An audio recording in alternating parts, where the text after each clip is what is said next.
وقال النبي صلى الله عليه وسلم إنه من يعش منكم فسيرى اختلافا كثيرا فمن أدرك ذلك منكم فعليه بسنتي وسنة الخلفاء الراشدين المهديين أو كما قال عليه الصلاة والسلام. صدق الله مولانا العظيم وصدق رسوله النبي الكريم ونحن على ذلك لمن الشاهدين والشاكرين والحمد لله رب العالمين. اللهم صل على سيدنا محمد وعلى آل سيدنا محمد وبارك وسلم. اللهم صل على سيدنا محمد وعلى آل سيدنا محمد وبارك وسلم. اللهم صل على سيدنا محمد وعلى آل سيدنا محمد وبارك وسلم. لائق صد احترام بزرگوں، عزیز ساتھیوں اور دوستوں، پچھلے ہفتے آپ حضرات کے سامنے حضرات صحابہ کرام رضی اللہ عنہم کے مقام اور مرتبے کے تعلق سے چند باتیں عرض کی گئی تھیں، اور اسلام کے تیسرے خلیفہ حضرت عثمان غنی رضی اللہ تعالیٰ عنہ کے حالات اور شہادت کا تذکرہ آپ کے سامنے آیا تھا۔ اللہ تبارک و تعالیٰ نے رسول اللہ صلی اللہ علیہ وسلم کی ذات گرامی کے بعد اس امت کی رہنمائی کے لیے، قیادت کے لیے، سرداری کے لیے حضرات صحابہ کرام کو منتخب فرمایا، اور صحابہ کرام میں خاص طور سے وہ ہستیاں جو رسول اللہ صلی اللہ علیہ وسلم کے دنیا سے تشریف لے جانے کے بعد جنہوں نے اس امت کی خلافت اور امامت فرمائی ہے، جن سے مراد حضرات خلفائے راشدین رضی اللہ عنہم ہیں، کہ رسول اللہ صلی اللہ علیہ وسلم نے ارشاد فرمایا انہو من یعش منکم فسیرا اختلافا کثیرا، میرے دنیا سے جانے کے بعد تم میں سے جو زندہ رہیں گے وہ دیکھیں گے کہ دنیا میں بڑے اختلافات پیدا ہو گئے، طرح طرح کے رسومات، طرح طرح کے فرقے، نظریات، عقائد، جماعتیں پیدا ہو جائیں گی۔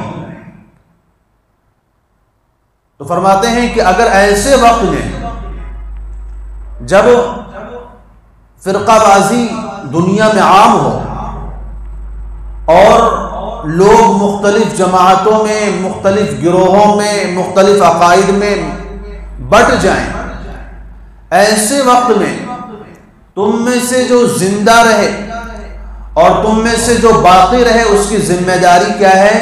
فرماتے ہیں فمن ادرک ذالک منکم، یہ زمانہ تم میں سے جو بھی پائے اس کو یہ کرنا چاہیے فعلیہ بسنتی وسنت الخلفاء الراشدین، اس کو میری سنت اور میرے خلفائے راشدین کی سنت کو اپنانا چاہیے۔ یعنی اختلافات کے زمانے میں، فساد کے زمانے میں، فرقہ بندیوں کے زمانے میں، گمراہیوں کے زمانے میں، جب امت الگ الگ جماعتوں میں، الگ الگ فرقوں میں، الگ الگ گروہوں میں تقسیم ہو جائے، ایسے وقت میں مسلمانوں کی ذمہ داری کیا ہے کہ ایک تو نبی صلی اللہ علیہ وسلم کی سنت کو اپنائیں، اور دوسرے نبی صلی اللہ علیہ وسلم کے بعد جن صحابہ کرام نے اس امت کی خلافت فرمائی ہے، امارت فرمائی ہے، ان صحابہ کی سنت کو اپنائیں۔ فعلیہ بسنتی وسنت الخلفاء الراشدین المہدیین، اور اتنا نہیں فرمایا، فرمایا عزو علیہا بالنواجز، اور ان کی سنتوں کو تم ڈاڑھ سے مضبوطی سے پکڑ لو، یعنی سختی سے ان کی سنتوں کو اپناؤ۔ اور آگے فرمایا ایاکم ومحدثات الامور، نئی نئی باتوں کے چکر میں مت پڑنا، نئے نئے رسوم اور رواجات کے چکر میں مت پڑنا، فإن كل بدعة ضلالہ، کیونکہ ہر نئی بات گمراہی ہوا کرتی ہے۔ یعنی اللہ کے رسول صلی اللہ علیہ وسلم یہ فرما رہے ہیں کہ اگر تم میں سے کوئی آدمی اختلافات کے زمانے میں زندہ رہے یا اختلافات کے زمانے میں دنیا میں آئے تو اس کو کیا کرنا چاہیے؟ جماعتوں کو، فرقوں کو دیکھنے کے بجائے اللہ کے رسول صلی اللہ علیہ وسلم کی اور اللہ کے رسول کے صحابہ کی سنت کو دیکھنا چاہیے۔ جس بھی مسئلے میں اختلاف ہو، جس بھی عمل کے اندر اختلاف ہو، وہاں پر یہ پرکھنا چاہیے کہ اس مسئلے میں نبی صلی اللہ علیہ وسلم کی سنت کیا ہے، صحابہ کی سنت کیا ہے، اور دوسروں کا طریقہ کیا ہے۔ جو نبی کی اور صحابہ کی سنت اس کو اپنانا ہے، جو دوسروں کا طریقہ ہے وہ چھوڑ دینا ہے، کیونکہ دوسروں کے طریقے بارے میں رسول اللہ صلی اللہ علیہ وسلم نے کیا فرمایا کہ دوسروں کا طریقہ اپنانا گمراہی ہے۔ اور اللہ تبارک و تعالیٰ نے قرآن مجید میں بھی ان حضرات صحابہ کرام کے بارے میں فرماتے ہیں کہ وَإِنْ آمَنُوا بِمِثْلِ مَا آمَنْتُمْ بِهِ فَقَدِ اهْتَدَوْا، پوری دنیا کے لوگوں کا ایمان تبھی معتبر ہوگا جب ان کا ایمان صحابہ کے ایمان کی طرح ہوگا۔ اگر کسی کا ایمان، کسی کا عقیدہ، کسی کا نظریہ، کسی کا عمل اگر صحابہ کے عقیدے کے خلاف ہو، صحابہ کے نظریے کے خلاف ہو، صحابہ کے عمل کے خلاف ہو، اللہ تعالیٰ فرماتے ہیں وہ ہدایت نہیں پا سکتا۔ فَإِنْ آمَنُوا بِمِثْلِ مَا آمَنْتُمْ بِهِ فَقَدِ اهْتَدَوْا، جو صحابہ کے طریقے پر ایمان لائے گا وہ تو ہدایت پر ہوگا، لیکن جو صحابہ کے طریقے کے علاوہ ہٹ کر دوسرا طریقہ اپنائے گا وہ ہدایت پر نہیں ہو سکتا۔ تو گویا کہ اللہ تبارک و تعالیٰ نے بھی قرآن مجید میں حضرات صحابہ کرام رضی اللہ عنہم کو جو ہے ہدایت کا معیار بنایا ہے، ہدایت کا سرچشمہ قرار دیا ہے۔ اللہ تعالیٰ نے ایک حد مقرر فرمائی ہے کہ اس طریقے پر جو آئے گا وہ ہدایت پر ہے، جو اس طریقے سے ہٹ جائے گا وہ ہدایت کے خلاف ہے، وہ ہدایت سے دور ہے۔ تو انہی حضرات صحابہ کرام میں ایک شخصیت ہیں جن کا امت کے اوپر، اسلام کے اوپر، شریعت کے اوپر بڑا احسان ہے، اور جن کو یہ شرف حاصل ہے کہ ساری امت، سارے لوگ نبی صلی اللہ علیہ وسلم کے قدموں میں خود چل کر آئے۔ انہوں نے اپنی چاہت سے، اپنی خوشی سے، اپنے ارادے سے اسلام قبول کیا، اور یہ وہ شخصیت ہیں جن کو نبی صلی اللہ علیہ وسلم نے اللہ تعالیٰ سے مانگا ہے، یعنی یہ مراد رسول ہیں۔ ان سے مراد حضرت عمر بن خطاب رضی اللہ تعالیٰ عنہ۔ ذی الحجہ کے مہینے کے آخری دن چل رہے ہیں، اور اسلامی تاریخ میں دیکھا جائے تو ان دونوں مہینوں میں اسلامی شخصیات کی، بڑی بڑی شخصیات کی قربانیاں ہوئی ہیں، شہادتیں ہوئی ہیں۔ اگر ذی الحجہ کی 10 تاریخ کو حضرت اسماعیل علیہ السلام کو اللہ کے نام پر قربان کیا گیا، اور اگر محرم الحرام کی 10 تاریخ کو رسول اللہ صلی اللہ علیہ وسلم کے نواسے اور حضرت فاطمہ الزہرا رضی اللہ تعالی عنہ کے نور نظر، جنتی جوانوں کے سردار حضرت حسین رضی اللہ تعالیٰ عنہ شہید کیے گئے، تو وہیں پر اسی مہینے کی آخری تاریخ کو اور محرم الحرام کی پہلی تاریخ کو اسلام کے دوسرے خلیفہ حضرت عمر بن خطاب رضی اللہ تعالیٰ عنہ کی شہادت کا واقعہ پیش آتا ہے۔ اور 18 تاریخ ذی الحجہ کے 18 تاریخ کو عثمان رضی اللہ تعالیٰ عنہ کا واقعہ پیش آیا، جو میں نے پچھلے ہفتے آپ کے سامنے ذکر کیا تھا۔ تو کہنے کا مطلب یہ کہ یہ دونوں مہینے قربانی کے اعتبار سے بڑے اہم ہیں۔ ان دونوں مہینوں کی تاریخوں میں اسلام کے اندر بڑی بڑی شخصیات کی شہادتیں ہوئی ہیں، اور اتفاق کی بات دیکھیے کہ یہ جو اسلامی کیلنڈر چلتا ہے جس کو ہم ہجری سال کہتے ہیں، اس اسلامی کیلنڈر کا آغاز محرم الحرام سے ہوتا ہے، اور محرم الحرام کی پہلی ہی تاریخ کو عمر بن خطاب رضی اللہ تعالیٰ عنہ کی شہادت ہوتی ہے، اور حسن اتفاق یہ ہے کہ عمر بن خطاب رضی اللہ تعالیٰ عنہ نے ہی اسلامی کیلنڈر کو جاری کیا ہے۔ یعنی اسلامی کیلنڈر کو شروع کرنے والے جو ہیں وہ حضرت عمر بن خطاب رضی اللہ تعالیٰ عنہ۔ تو کہنے کا مطلب یہ ہے کہ یہ شخصیات بڑی عظیم ہیں۔ اللہ تبارک و تعالیٰ نے حضرت عمر رضی اللہ تعالیٰ عنہ کو جو مقام اور مرتبہ، جو عظمت، جو بزرگی، جو شان عطا فرمائی تھی، بڑی حیرت انگیز ہے۔ وہ عجیب شخصیت کے مالک تھے۔ اللہ تبارک و تعالیٰ کی نظر ان کے اوپر کیسی رہا کرتی تھی کہ ایک روایت میں نبی صلی اللہ علیہ وسلم نے فرما دیا ان کے بارے میں، ان اللہ جعل الحق علی لسان عمر، اللہ نے عمر کی زبان پر حق کو جاری کر دیا ہے۔ عمر جو بولتا ہے وہ حق ہی بولتا ہے،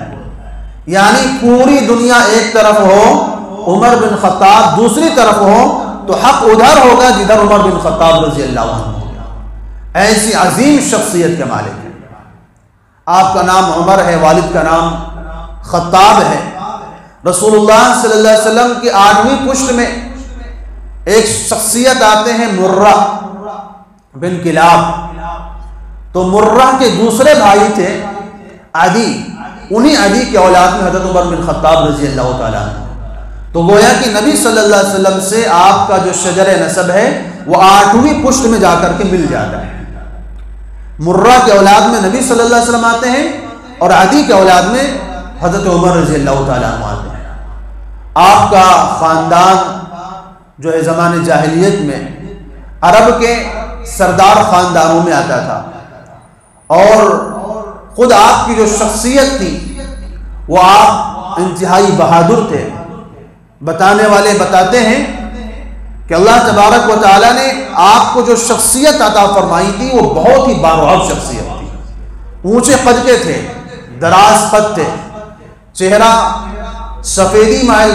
سرخ تھا، سرخی مائل سفید تھا، اور بھاری بھرکم بدن کے تھے، مضبوط شخصیت کے مالک تھے۔ چہرے پر مونچھیں بڑی بڑی رکھا کرتے تھے، داڑھی ہلکی ہوتی تھی لیکن مونچھیں آپ کی بڑی تھی، اور آپ کی بہادری اور آپ کی جوانمردی کا یہ عالم تھا کہ مورخین فرماتے ہیں کہ چلتے ہوئے گھوڑے کے دونوں کان پکڑ کر کے کود کر بیٹھ جایا کرتے تھے۔ گھوڑے پر سوار ہونے کے لیے گھوڑے کو روکتے نہیں تھے، دوڑتے ہوئے گھوڑے کے اوپر اس کے دونوں کان پکڑ کر چڑھ کے بیٹھ جاتے تھے۔ اور بہادر ایسے تھے کہ عرب میں زمانے جاہلیت میں جب لوگ حج کرنے کے لیے آتے تھے تو عرفات کے میدان کے قریب میں ایک بازار لگتا تھا، ایک میلہ کہہ لیجئے جس کو عکاظ کہا جاتا ہے۔ اس میلے کے اندر پوری دنیا سے، مختلف علاقوں سے، مختلف ممالک سے آنے والے لوگ اپنے اپنے فن کا مظاہرہ کرتے تھے۔ کوئی شاعری بیان کرتا تھا، کوئی بیان کرتا تھا، کوئی تقریر کرتا تھا، کوئی گھڑ سواری کر کے دکھاتا تھا، کوئی تلوار چلا کر کے دکھاتا تھا، کوئی نیزہ چلا کر دکھاتا تھا، کوئی تیر اندازی کرتا تھا، کوئی پہلوانی کیا کرتا تھا۔ تو گویا کہ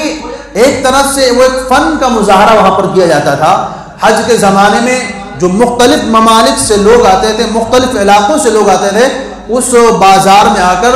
الگ الگ جگہوں پر الگ الگ گروہوں کے ساتھ اپنے اپنے فن کا مظاہرہ کیا کرتے تھے۔ تو اس عکاظ کے بازار میں عمر رضی اللہ تعالیٰ عنہ زمانے جاہلیت میں کشتی لڑا کرتے تھے، پہلوانی کیا کرتے تھے۔ اور آپ کی تقریر کا یہ عالم تھا کہ مکے کے لوگوں نے اپنی سفارت کا کام حضرت عمر رضی اللہ عنہ کے ذمہ دے دیا تھا کہ باہر سے اگر کوئی قافلہ آتا ہے، کوئی جماعت آتی ہے، کوئی لوگ آتے ہیں، تو اگر ان سے بات چیت کرنا ہے، ان سے ڈیل کرنا ہے، تو اس کام کی ذمہ داری مکے والوں نے حضرت عمر رضی اللہ تعالیٰ عنہ کے حوالے کی ہوئی تھی۔ اور آپ نسب کے بڑے ماہرین میں سے تھے، اور رسول اللہ صلی اللہ علیہ وسلم کے زمانے میں جن لوگوں نے پڑھنا لکھنا سیکھا تھا ان کی تعداد 17 تھی، ان 17 میں سے حضرت عمر رضی اللہ تعالیٰ عنہ کا بھی نام آتا ہے۔ اور جب ان تمام علوم اور فنون سے فارغ ہوئے تو تجارت کے مشغلے میں لگ گئے، بڑے بڑے دور دراز علاقوں کے ملکوں کے سفر کیا کرتے تھے، اور جس کے نتیجے میں ان کو بڑا تجربہ حاصل ہوا، ان کی عقل، ان کی فراست میں بڑا اضافہ ہوا۔ کہتے ہیں جب یہ رشد کی عمر کو پہنچے، بچپنے سے نکل کر بلوغت کی عمر کو پہنچے، تو ان کے والد نے ان کے ذمے عرب کے مشہور معمول کے مطابق اونٹوں کے چرانے کا کام ان کے حوالے کر دیا۔ پورا دن اونٹ چلاتے تھے، اور جب کبھی آرام کرنے کے لیے کہیں پر رک جاتے تھے، تھک کر بیٹھ جاتے تھے، تو ان کا والد اگر ان کو بیٹھے ہوئے دیکھتا تھا تو مارتا تھا، اور ان کو کہتا تھا کہ عمر تو زندگی میں کچھ نہیں کر سکتا، تو کسی کام کا نہیں بنے گا، تو اپنی زندگی میں کوئی ترقی نہیں کر سکتا۔ کہتے ہیں اپنے زمانے خلافت میں اس وادی میں جب عمر رضی اللہ تعالیٰ عنہ کا صحابہ کرام کے ساتھ گزر ہوا تو دھوپ سخت تھی، میدان میں پیڑ موجود نہیں تھے، چٹیل میدان ہے، پہاڑی علاقہ ہے۔ عمر رضی اللہ تعالیٰ عنہ اس میدان میں چلچلاتی دھوپ کے اندر جا کر کھڑے ہو جاتے ہیں، اور آنکھوں سے آنسو بہہ رہے ہیں، آنکھوں سے آنسو جاری ہیں۔ صحابہ نے پوچھا کیا مسئلہ ہے، آپ یہاں کر کیوں رو رہے ہیں؟ تو عمر رضی اللہ تعالیٰ عنہ نے فرمایا یہ وہی میدان ہے جہاں پر میں زمانے جاہلیت میں اپنے باپ کے اونٹ چرایا کرتا تھا، اور جب میں صحیح سے اونٹوں کو نہیں چرا پاتا تھا تو میرا باپ مجھے مارتا تھا، مجھے ذلیل کرتا تھا، اور مجھے کہتا تھا کہ تو زندگی میں کچھ نہیں کر سکتا ہے۔ تو میں یہ سوچ رہا ہوں کہ اللہ تعالیٰ نے کتنا بڑا احسان کیا ہے میرے اوپر، اور اس اسلام کی برکت سے اللہ تعالیٰ نے کیا عزت اور کیا شان عطا فرمائی ہے کہ ایک وہ وقت تھا جب میں اونٹ نہیں چرانے کے قابل تھا، اور اونٹ نہ چرانے کی وجہ سے، نہ چرا پانے کی وجہ سے مجھے میرے باپ کی جانب سے مار پڑتی تھی، اور آج ایک یہ دن ہے کہ آج میں اتنی بڑی تعداد کا خلیفہ ہوں، اور اتنے مربع میل کا میں بادشاہ اور امیر ہوں، اور آج میرے اوپر اللہ کے علاوہ کسی اور کی حکمرانی نہیں، یعنی پوری دنیا کے اوپر، پوری عالم اسلام کے اوپر آج میری حکومت چلتی ہے، میرا سکہ چلتا ہے، اللہ کے علاوہ میں کسی اور کے حکم کا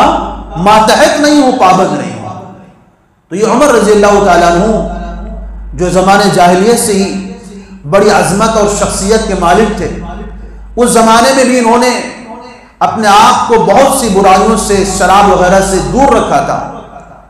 البتہ اسلام کے بڑے مخالف تھے۔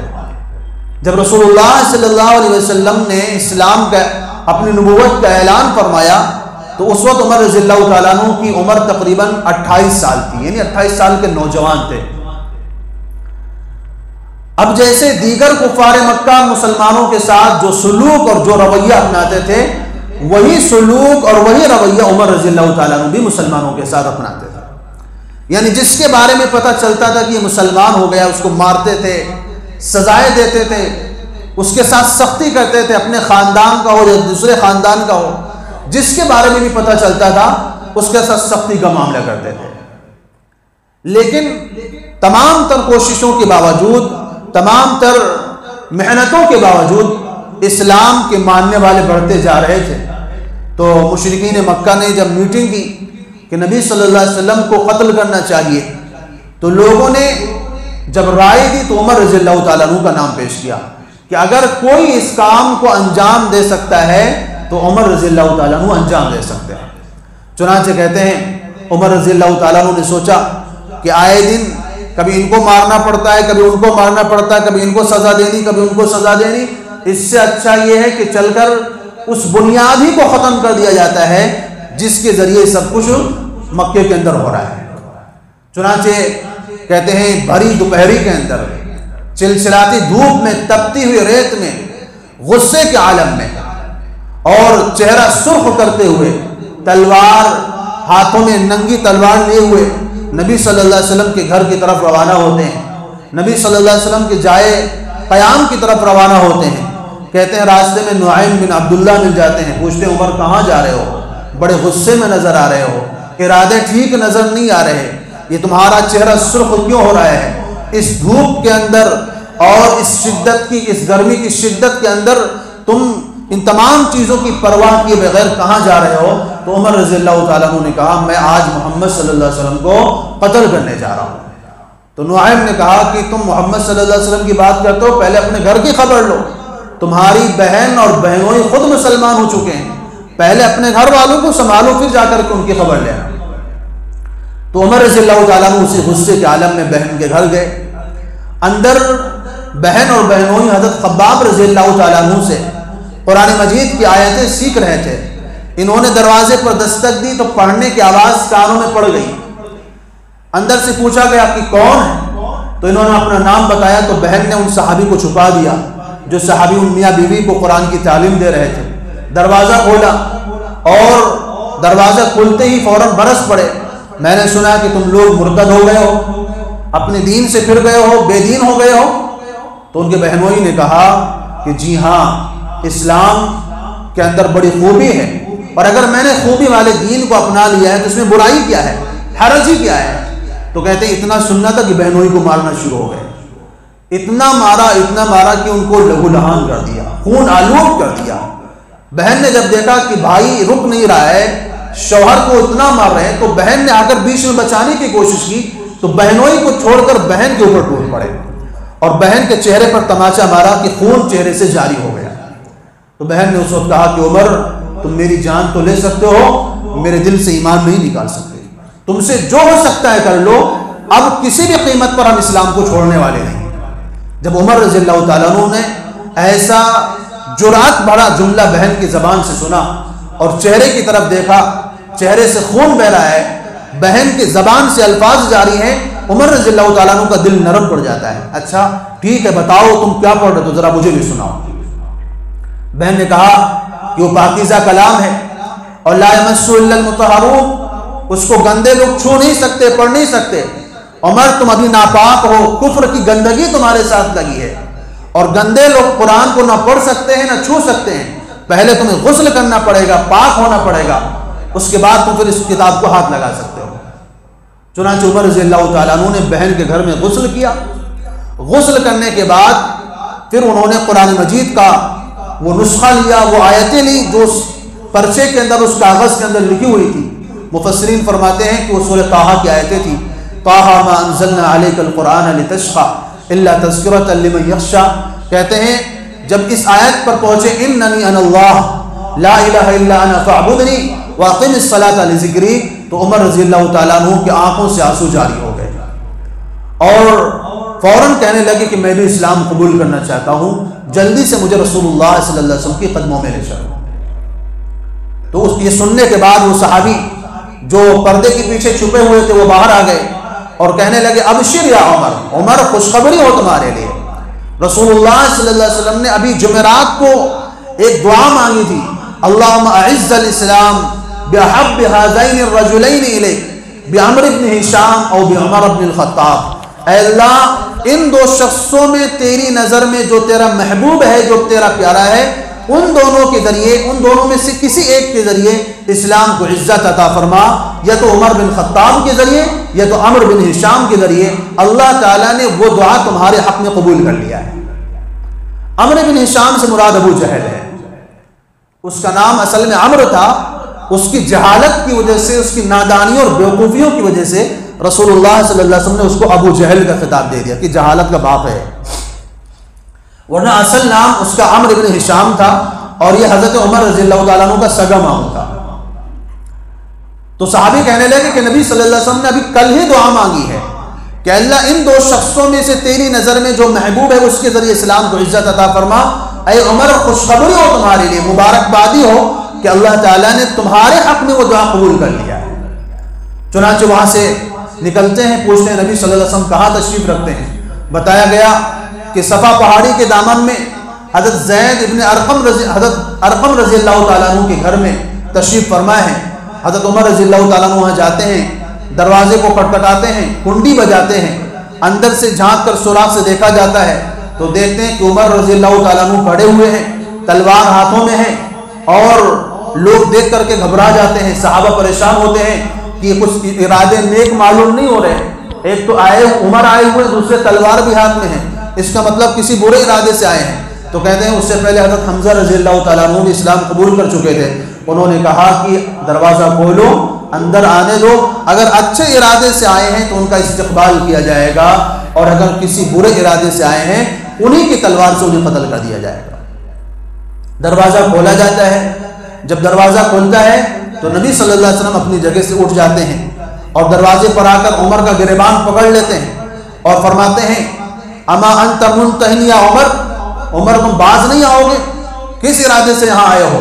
کس مقصد سے یہاں آئے ہو؟ تو عمر رضی اللہ تعالیٰ عنہ کہتے ہیں میں قدموں میں گر جاتا ہوں اور میں اشہد ان لا الہ الا اللہ واشہد ان محمد عبدہ ورسولہ کی گواہی دینا شروع کر دیتا ہوں. جیسے ہی میری زبان سے یہ جملہ نبی صلی اللہ علیہ وسلم نے سنا، آپ نے اللہ اکبر کی صدائیں بلند کی. یہ سن کر صحابہ نے بھی اللہ اکبر کی صدائیں بلند کی، اور پھر عمر رضی اللہ تعالیٰ عنہ اسلام کے جو حلقے میں آ جاتے ہیں، اسلام کے دامن میں آ جاتے ہیں. عمر رضی اللہ تعالیٰ عنہ نے اپنے اسلام لانے کے کئی سارے واقعات خود بیان فرمائے ہیں. حضرت عباس رضی اللہ تعالیٰ عنہ نے پوچھا تھا کہ لما سمیت الفاروق، اے عمر رضی اللہ تعالیٰ عنہ آپ بتائیے کہ آپ کو فاروق کیوں کہا جاتا ہے؟ فاروق آپ کو کس لیے کہا گیا ہے؟ آپ کہتے ہیں نا عمر فاروق رضی اللہ تعالیٰ عنہ، تو ان کا نام عمر ہے، والد کا نام خطاب ہے، تو فاروق کہاں سے آیا؟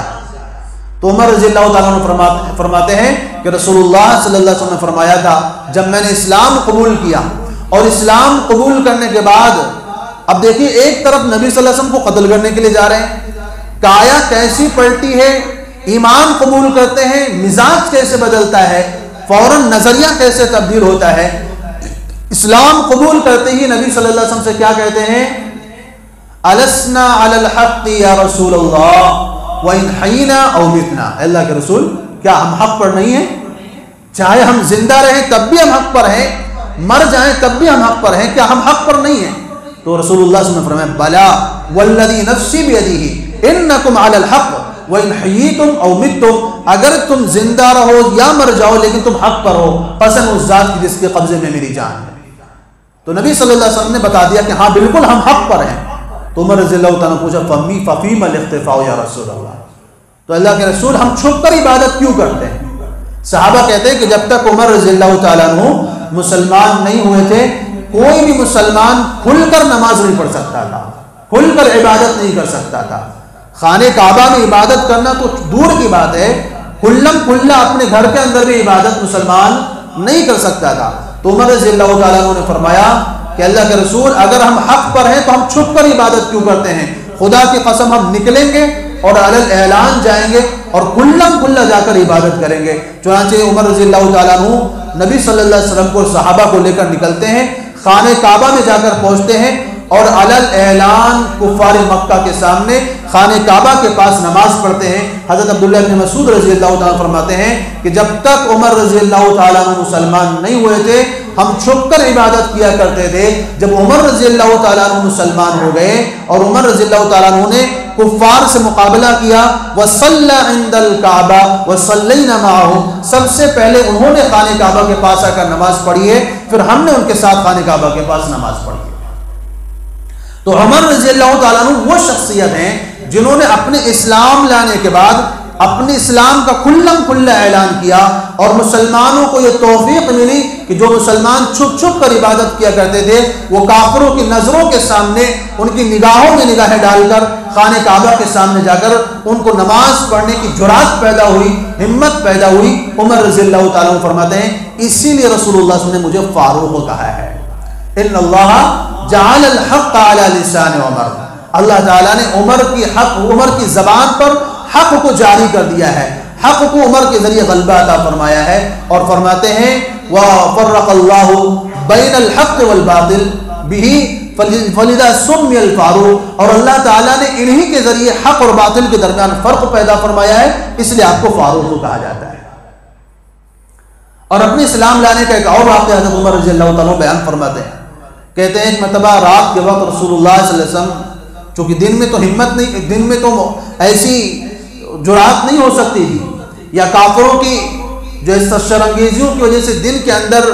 رسول اللہ صلی اللہ علیہ وسلم خانہ کعبہ میں نہیں آتے تھے، البتہ جب کافر رات کو سو جاتے تھے تو رات کو آپ حرم شریف میں آ کر عبادت کرتے تھے۔ تو عمر رضی اللہ تعالیٰ عنہ کہتے ہیں کہ میں حرم شریف میں رات کو گیا تو دیکھا نبی صلی اللہ علیہ وسلم نماز پڑھ رہے ہیں اور نماز میں سورہ حاقہ کی تلاوت کر رہے ہیں۔ میں نے سننا شروع کیا، آپ سورہ حاقہ پڑھتے چلے گئے 2 صفحے ہو گئے۔ اب میں قرآن سنتا جاتا ہوں اور میرے دل میں عجیب حیرت پیدا ہو رہی ہے،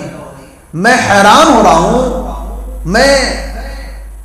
حیرت میں مبتلا ہو رہا ہوں کہ کیا کلام ہے، یہ کیسا کلام ہے۔ تو فوراً میرے دل میں خیال آیا کہ یہ شاید کسی شاعر کا کلام ہے۔ تو کہتے ہیں جیسے ہی میرے دل میں یہ خیال آیا کہ یہ کسی شاعر کا کلام ہے، نبی صلی اللہ علیہ وسلم نے اسی وقت جو ہے قرآن مجید کی وہ آیت پڑھی، فرماتے ہیں وما هو بقول الشاعر قلیلا ما تؤمنون، یہ قرآن کسی شاعر کا کلام نہیں ہے، تم بہت کم ایمان لاتے ہو۔ تو عمر رضی اللہ تعالیٰ نے کہا یہ کیا بات ہے، یہ تو میرے دل کی بات جان گئے، میں تو دل میں جو بول رہا تھا وہ ان کی زبان پر آ گیا، میں نے دل میں کہا کہ یہ شاعروں کا کلام، فوراً کو پتہ چل گیا اس کا مطلب یہ کوئی نجومی آدمی ہے،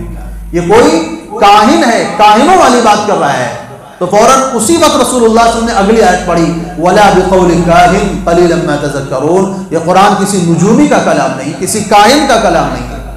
تو پھر کہتے ہیں میں نے سوچا، میں دل میں سوچنے لگا کہ پھر کلام ہے تو کس کا ہے؟ تو اگلی آیت رسول اللہ صلی اللہ علیہ وسلم پڑھی، فرمایا تنزیل من رب العالمین، یہ اللہ رب العالمین کی طرف سے اتارا ہوا کلام ہے۔ تو کہتے ہیں جب قرآن مجید کی ان آیتوں کو میں نے سنا، اسی وقت اسلام کی محبت اور رسول اللہ صلی اللہ علیہ وسلم کی محبت میرے دل میں اتر گئی، اور یہی واقعات میرے اسلام کے قبول کرنے کا ذریعہ اور سبب بنے۔ خیر، کہتے ہیں جب میں نے اسلام قبول کر لیا تو اسلام قبول کرنے کے بعد میں اپنے ماموں کے گھر گیا اور ماموں کو جا کر بتایا عاص ابن ہشام کو کہ میں نے اسلام قبول کر لیا ہے، تو انہوں نے دروازہ بند کر لیا۔ پھر دیگر بڑے بڑے سرداروں کے گھروں کو میں گیا اور دیگر کافروں کے گھروں کو جا جا کر میں بتا رہا ہوں کہ میں نے اسلام قبول کر لیا، میں نے اسلام قبول کر لیا۔ جو بھی کافر میرے اسلام قبول کرنے کی بات سنتا ہے وہ اپنا دروازہ بند کر لیتا ہے۔ کہتے ہیں میں بڑا پریشان ہوا کہ اور لوگ اسلام قبول کرتے تو ان کو یہ مارنے لگ جاتے ہیں، اور لوگ اسلام قبول کرتے تو ان کو یہ ستاتے ہیں، تکلیف دیتے ہیں، پیٹتے ہیں، میرے اسلام لانے کا یہ سن سن کر سب اپنے اپنے دروازے بند کر لے رہے ہیں۔ تو کہتے ہیں ایک شخص نے مجھ سے کہا کہ اگر تم چاہتے ہو کہ تمہارے اسلام کا پورے مکے میں چرچا ہو جائے تو فلاں شخص سے جا کر کے بتا دو، وہ بہت بڑا چغل خور ہے، وہ بہت بڑا ڈھڈورچی ہے، وہ آپ کی اس بات کو ایک ہی دن میں پورے مکے میں پھیلا دے گا۔ چنانچہ کہتے ہیں اس کا نام جمیل تھا، جمیل الجمعی، کہتے اس جمیل بن معمر الجمعی۔ کہتے میں نے اس سے جا کر کے کہا تجھے پتہ ہے؟ کہا کیا بات ہے؟ تو کہا میں نے اسلام قبول کر لیا لیکن کسی کو بتانا نہیں۔ اس نے کہا ٹھیک ہے۔ کہتے فوراً وہ بندہ وہاں سے نکلتا ہے اور جا کر کے حرم شریف میں اعلان کرتا ہے اور ایک ایک فرد ایک ایک کافر کے پاس جا کر کے بتاتا ہے کہ عمر نے اسلام قبول کر لیا، عمر نے اسلام قبول کر لیا، عمر نے اسلام قبول کر لیا۔ اب جو بھی آتا ہے مجھ سے لڑائی کرنا شروع کرتا ہے، مجھ سے جھگڑا کرنا شروع کرتا ہے، وہ مجھے مارتے ہیں میں ان کو مارتا ہوں، وہ مجھے مارتے ہیں میں ان کو مارتا ہوں، اسی طرح چلتا رہتا ہے۔ یعنی کافروں کی طرف سے تنے تنہا اگر کافروں کا، ان کے ظلم و ستم کا، ان کی شرانگیزیوں کا کوئی انہی کے انداز میں اگر جواب دے رہا تھا مکے کے اندر، وہ عمر بن خطاب رضی اللہ تعالیٰ۔ پھر اسی دوران کہتے ہیں رسول اللہ صلی اللہ علیہ وسلم نے ہجرت کا اعلان کر دیا۔ جب صحابہ مدینے کی طرف ہجرت کر کے جانے لگے تو کہتے ہیں میں نے بھی ہجرت کا ارادہ کیا۔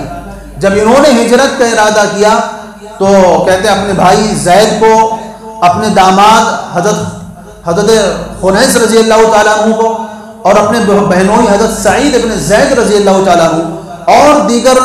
خاندان کے جاننے والوں کی تقریباً 20 افراد کو لے کر کے نکلتے ہیں، اور اس شان سے لے کر نکلتے ہیں کہ تلوار کندھے پر لٹکائی ہوئی ہے، تلوار کمر میں لٹکائی ہوئی ہے، کمان کندھے میں لٹکائی ہوئی ہے، اور تیروں کا ترکش گلے میں لٹکایا ہوا ہے، اور ہاتھ میں نیزہ لیا ہوا ہے، اور اس شان سے حرم شریف میں جاتے ہیں۔ کافروں کا گروہ وہاں پر بیٹھا ہوا ہے، وہاں جا کر بڑے اطمینان سے 2 رکعت نماز پڑھتے ہیں خانہ کعبہ کے سامنے۔ اس کے بعد اعلان کرتے ہیں کہ اے مکے کے کافروں، میں ہجرت کر کے مدینے جا رہا ہوں، اور میرے ساتھ فلاں لوگ جا رہے ہیں، تم میں سے اگر کسی کے اندر ہمت ہے، جرات ہے، تم میں سے کوئی اپنے بچوں کو یتیم کروانا چاہتا ہے اور اپنی بیویوں کو بیوہ کروانا چاہتا ہے، وہ مکے سے باہر آ کر میرا مقابلہ کر لے، اور روکنے کی ہمت ہے تو روک کر کے دکھائے. اور صحابہ ہجرت کر کے جاتے تھے, چھپ چھپ کر کے جاتے تھے. عمر رضی اللہ تعالیٰ عنہ کی عجیب شان ہے کہ اعلان کرتے ہوئے کھلم کھلا جا رہے ہیں اور بتاتے ہوئے جا رہے ہیں کہ میں ہجرت کرنے جا رہا ہوں, جس کے اندر جرأت ہمت آ کر مجھے روک کر کے دکھائے. کہتے کافروں میں سے کسی کے اندر ہمت پیدا ہی نہیں ہوئی کہ عمر کے راستے میں آ کر کھڑے ہوں. عمر رضی اللہ تعالیٰ اطمینان سے بڑے امن اور سکون کے ساتھ مدینہ منورہ ہجرت کر کے چلے جاتے ہیں. تو عمر رضی اللہ تعالیٰ عنہ کی شخصیت اسلام کے اندر بڑی عظیم شخصیت ہے, بڑے احسانات ہیں عمر رضی اللہ تعالیٰ عنہ کے اسلام کے اوپر. حضرت حسن بصری رحمۃ اللہ علیہ عمر رضی اللہ تعالیٰ عنہ کے بارے میں فرماتے ہیں کہ قیامت کے دن جب اسلام آئے گا, قیامت کے دن جب اسلام کو لایا جائے گا تو اسلام ہر ایک سے منہ کو موڑ لے گا, ہر ایک سے دور جائے گا, اور پھر جائے گا عمر رضی اللہ تعالیٰ عنہ کے پاس اور ان کے ہاتھ کو پکڑے گا اور ان کے ہاتھ کو پکڑ کر اللہ کے عرش پر لے کر کے جائے گا اور اللہ تعالیٰ سے کہے گا اے اللہ کنت خفیا و اوہان, اے اللہ میں پوشیدہ تھا, میں چھپا ہوا تھا, میری توہین کی جاتی تھی, لوگ میری تذلیل کیا کرتے تھے. یہ وہ شخص ہے جس نے مجھے عزت بخشی ہے, یہ وہ شخص ہے جس نے میرا اعلان کھلم کھلا کیا ہے, اے اللہ تو اسے جنت میں داخل فرما. کہتے ہیں عمر رضی اللہ تعالیٰ عنہ کو اللہ جنت میں داخل فرما دیں گے, دنیا حساب و کتاب میں لگی رہے گی. تو یہ شان اور مقام ہے عمر رضی اللہ تعالیٰ عنہ کا. اس لیے حضرت عبداللہ ابن مسعود رضی اللہ تعالیٰ عنہ فرماتے ہیں کہ ما زلنا عزتا منذ اسلم عمر, جب سے عمر رضی اللہ تعالیٰ عنہ اسلام لائے ہیں تب سے ہم لوگ ہمیشہ عزت میں رہے. اور فرمایا آپ کا اسلام لانا مسلمانوں کے لیے فتح تھی, اللہ کی مدد تھی, اور آپ کی جو خلافت ہے وہ مسلمانوں کے لیے رحمت تھی. اور فرماتے ہیں کہ جب عمر رضی اللہ تعالیٰ عنہ اسلام قبول کیے تو جبرائیل علیہ السلام آسمانوں سے تشریف لائے اور انہوں نے کہا کہ لقد استبشر اہل السماء باسلام عمر, کہ آج عمر نے اسلام قبول کیا ہے, آج آسمان والوں میں جشن کا ماحول ہے, آسمان والے بھی عمر کے اسلام لانے سے جشن منا رہے ہیں. اور فرماتے ایک دوسری روایت میں آتا ہے کہ جبرائیل علیہ السلام نے آ کر کے کہا کہ آپ عمر رضی اللہ تعالیٰ عنہ کو سلام پیش کیجئے اور لوگوں کو بتا دیجئے کہ عمر رضی اللہ تعالیٰ عنہ کی رضا عزت ہے اور ان کا غصہ اللہ کا حکم ہے. اور فرمایا اتقوا غضب عمر فإن اللہ تعالی یغضب بغضب عمر, عمر کے غصے سے بچو کیونکہ اگر عمر ناراض ہوتا ہے تو اللہ بھی ناراض ہو جاتا ہے. ایسی شخصیت کے مالک تھے. قرآن مجید میں 17 کے قریب مقامات ایسے ہیں جو عمر رضی اللہ عنہ کے زبان سے الفاظ نکلے اسی کے مطابق اللہ نے قرآن کے اندر آیتیں اتاری. انشاءاللہ اگلے ہفتے میں اس کے بارے میں آپ کے سامنے تذکرہ آئے گا. تو ایسی شخصیت کے مالک ہیں کہ رسول اللہ صلی اللہ علیہ وسلم نے فرمایا کہ تم سے پہلی امتوں میں کچھ لوگ محدث ہوا کرتے تھے, یعنی اللہ کی طرف سے ان کے دلوں میں باتیں ڈالی جاتی تھی. فَإِيَّكُمْ فِي أُمَّتِ مِنْهُمْ, اگر میری امت میں کوئی ایسا ہے تو عمر ہے. یعنی اللہ تعالیٰ کی طرف سے اگر کسی کے دل میں بات ڈالی جاتی ہے, اللہ تعالیٰ کی طرف سے کسی کے دل میں کوئی القاء کیا جاتا ہے, تو پہلی امت میں ایسے لوگ ہوا کرتے تھے, وہ نبی نہیں ہوتے تھے. میری امت میں اگر کوئی ہے تو عمر رضی اللہ تعالیٰ عنہ. اور آپ کی شان کا یہ عالم ہے کہ ایک روایت میں آتا ہے کہ ایک مرتبہ رسول اللہ صلی اللہ علیہ وسلم کی گھر کی عورتیں آپ صلی اللہ علیہ وسلم کے پاس بیٹھی ہوئی تھی اور زور زور سے بات کر رہی تھی. اتنے میں عمر رضی اللہ تعالیٰ عنہ تشریف لے آئے تو وہ ساری عورتیں پردے کے پیچھے چلی گئیں, جا کر کے چھپ گئی. عمر رضی اللہ تعالیٰ عنہ نے اجازت مانگی, اندر آنے کی اجازت ملی. رسول اللہ صلی اللہ علیہ وسلم مسکرا رہے ہیں. رسول اللہ صلی اللہ علیہ وسلم کو مسکراتے ہوئے دیکھ کر عمر رضی اللہ تعالیٰ فرمایا اضحک اللہ سنک یا رسول اللہ, اللہ آپ کو ہمیشہ مسکراتا رکھے. یہ دعا ہے مسلمان کے واسطے. جب آپ کسی مسلمان کو مسکراتا دیکھیں تو اس کی مسکراہٹ سے جل نہ جایا کریں بلکہ اس کے لیے دعا کیا کریں اضحک اللہ سنک, اللہ آپ کو ایسے ہی مسکراتا رکھے. تو رسول اللہ صلی اللہ علیہ وسلم نے فرمایا کہ عمر تم پوچھو گے نہیں کہ میرے ہنسنے کی وجہ کیا ہے؟ تو عمر رضی اللہ تعالیٰ عنہ فرمایا میرے ماں باپ آپ پر قربان ہیں, بتائیے آپ. تو رسول اللہ صلی اللہ علیہ وسلم نے فرمایا عجبت من هؤلاء اللاتي عندي, میں ان عورتوں سے حیران ہوں, مجھے ان عورتوں پر تعجب ہے کہ یہ عورتیں ابھی میرے پاس تھی, زور زور سے باتیں کر رہی تھی, ان کی آوازیں میرے سامنے بلند ہو رہی تھی, لیکن فلما رأينك ابتدرن الحجاب, جیسے ہی تم کو انہوں نے آتے ہوئے دیکھا ہے, تمہاری آواز انہوں نے سنی ہے, یہ سارے کے سارے پردے کے پیچھے چلی گئی. تو عمر رضی اللہ تعالیٰ نے فرمایا انت حقهن یا رسول اللہ, اللہ کے رسول آپ زیادہ حقدار ہیں کہ لوگ یہ عورتیں آپ سے ڈریں, مجھ سے کیوں ڈرتی ہیں؟ پھر انہوں نے عورتوں کو خطاب کر کے عمر رضی اللہ تعالیٰ عنہ نے فرمایا، جو عورتیں پردے کے پیچھے چھپی ہوئی تھی، کہ یا عدوات انفسہن، اے اپنی جان کی دشمنوں، تمہیں کیا ہو گیا ہے؟ اتحبنی ولا تحبن رسول اللہ، تم مجھ سے ڈرتی ہو، اللہ کے رسول سے نہیں ڈرتی۔ اللہ کے رسول کے سامنے تم بیٹھ کر زور زور سے باتیں کرتی ہو اور مجھ سے تمہارے دل میں اتنا خوف ہے۔ تو عورتوں نے کہا کہ ہم تمہاری مزاج کی سختی سے ڈرتے ہیں، ہم تمہاری مزاج کی سختی سے ڈرتے ہیں۔ رسول اللہ صلی اللہ علیہ وسلم نے جب عورتوں کا یہ جواب سنا تو نبی صلی اللہ علیہ وسلم کی زبان مبارک سے اعلان ہوا، فرماتے ہیں والذی نفسی بیدہ ما لقیک الشیطان سالکا فجا قط، خدا کی قسم اس ذات کی جس کے قبضے میں میری جان ہے، جب بھی شیطان تجھے کسی رستے پر چلتا ہوا دیکھتا ہے، شیطان تجھے کسی رستے سے آتا ہوا دیکھتا ہے، تو شیطان تجھ سے اتنا ڈرتا ہے، اتنا خوف آتا ہے، الا سلک فجا غیر فجک، کہ وہ راستہ اپنا بدل لیتا ہے جس راستے سے عمر میں گزرتا ہے۔ تو یہ مقام، یہ شان ہے حضرت عمر بن خطاب رضی اللہ تعالیٰ عنہ کا۔ آپ کی خلافت بڑی شان و شوکت کی رہی ہے، عدل و انصاف والی رہی ہے۔ آپ نے رعایا کی ایسی خبر گیری کی ہے، لوگوں کی ایسی خدمت کی ہے کہ دنیا حیران ہے۔ اسلام کے اوپر عمر کے بڑے احسانات ہیں۔ عمر رضی اللہ تعالیٰ عنہ وہ شخصیت ہیں جن کی زبان سے قرآن مجید نازل ہو جایا کرتا تھا۔ انشاءاللہ وہ واقعات اور وہ تفصیلات اگلے ہفتے آپ کے سامنے ذکر کی جائیں گی۔ اسی عمر بن خطاب رضی اللہ تعالیٰ عنہ کا 1 محرم الحرام کو جو ہے یوم شہادت ہے، اسی نسبت سے عمر رضی اللہ تعالیٰ عنہ کی سیرت آپ کے سامنے میں نے پیش کی ہے۔ اللہ تبارک و تعالیٰ سے دعا ہے اللہ تعالیٰ ہم سب کی طرف سے آپ رضی اللہ تعالیٰ عنہ کو جزائے خیر عطا فرمائے اور آپ کے نقش قدم پر ہم سب کو چلنے کی توفیق عطا فرمائے۔ وآخر دعوانا ان الحمد للہ رب العالمین۔